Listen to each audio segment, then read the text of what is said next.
guys, it's me, Gearholic here, and I'm coming at you guys with another review. Today's review is going to be over the Kershaw RJ II. Such a cool blade, and you're getting so much for it, or so much blade for quite not a whole lot of money, which is kind of nice. I think these run in like the $30 range, which is a decent price to pay for a Kershaw. I don't mind. I honestly don't mind paying $30 if I know it's going to be a decent blade like a Kershaw.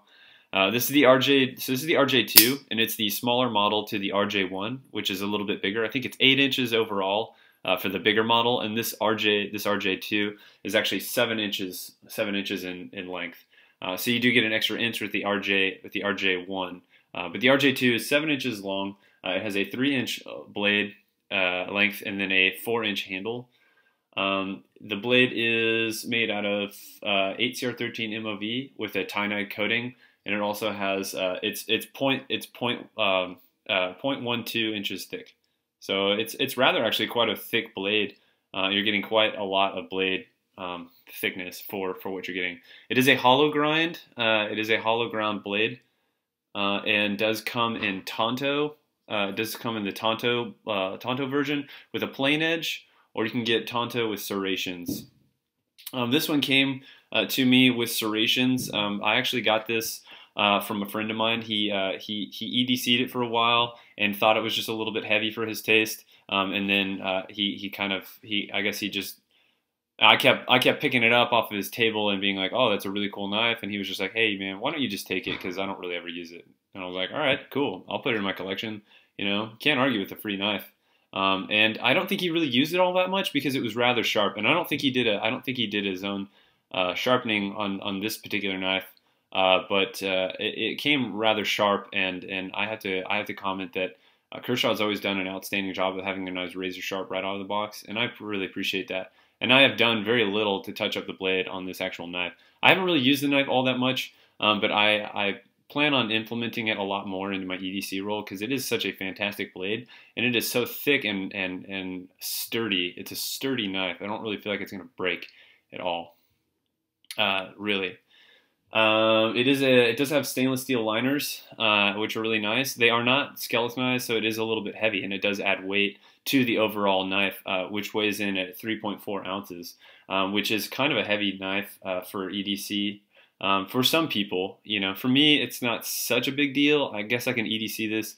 You definitely know that it was in your pocket, though. I try to stick around the 2.5, 3 ounce range is really my limitation. Anything over 3 ounces, I kind of start getting a little bit, iffy about. I will carry up to a 4-ounce knife. I do like the Kershaw Cryo. I really love that knife. I wish it were lighter and lightweight. They do have a smaller model of the Cryo. I'll be looking into maybe to purchase to do a review on. But this is an amazing knife. It really is. The handles are G10. They're very well textured, very well milled out, and very solid.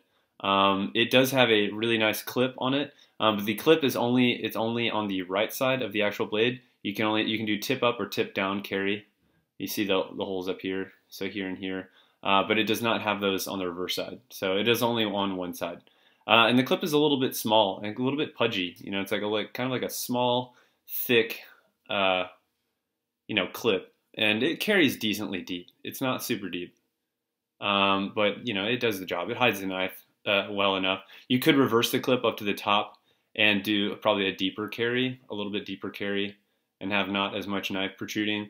I feel as if this gives me a little bit something to kind of grab out of my pocket right here when I'm actually pulling it out of my pocket. So it's not bad. Let's see. Like I said before, it does come with serrations or plain edge. I think I would have preferred the plain edge model on this just because I'm a plain edge kind of person.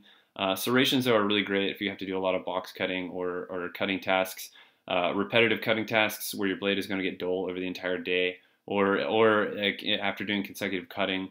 Serrations kind of prolong your blade life and give you a little bit something extra when everything else is dull. So I can't complain that serrations are bad, but I definitely just don't prefer them on most blades because you can't do a whole lot as far as like carving wise with the actual knife. But this is an EDC knife, so it's an everyday carry knife.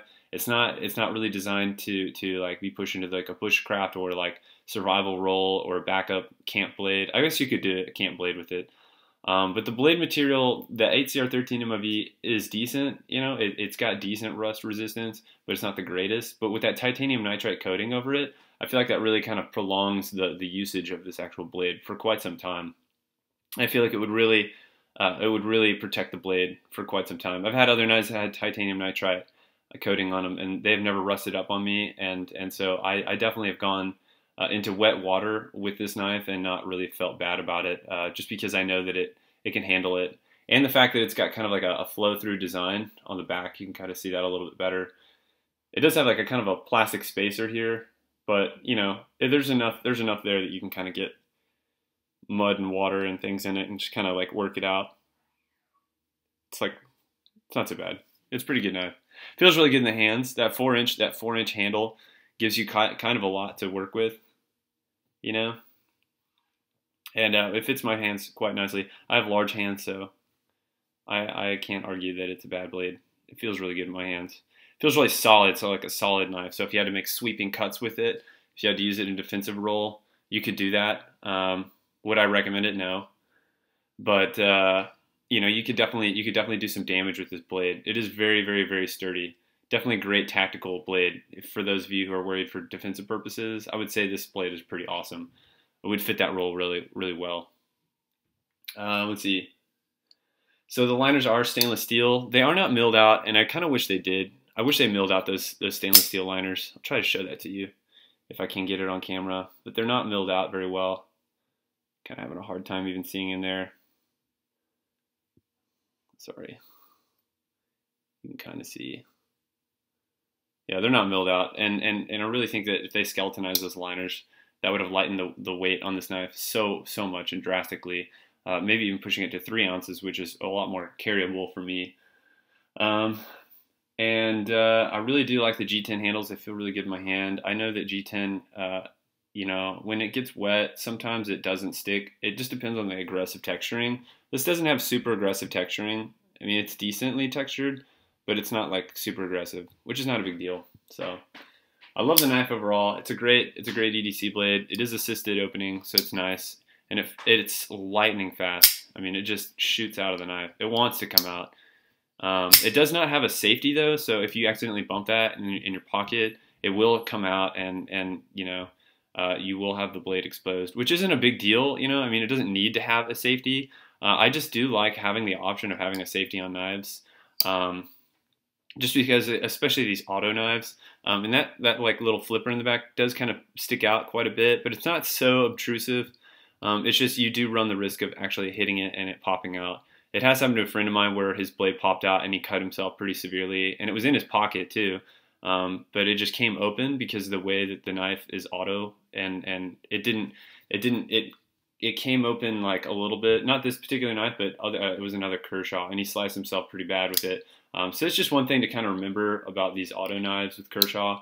Not that they do that on a regular basis, but it can happen and has happened in the past. So, you know, it's a decent knife, and it's a really great. I would highly recommend this for a tactical role. It's a great knife. That's a Kershaw RJ II. Great knife. This is Gearholic though. That's all I got for today, and hopefully you guys enjoyed my review. I enjoyed doing it, so hopefully you guys will stay safe out there and don't cut yourselves. Alright, this is Gearholic, signing out.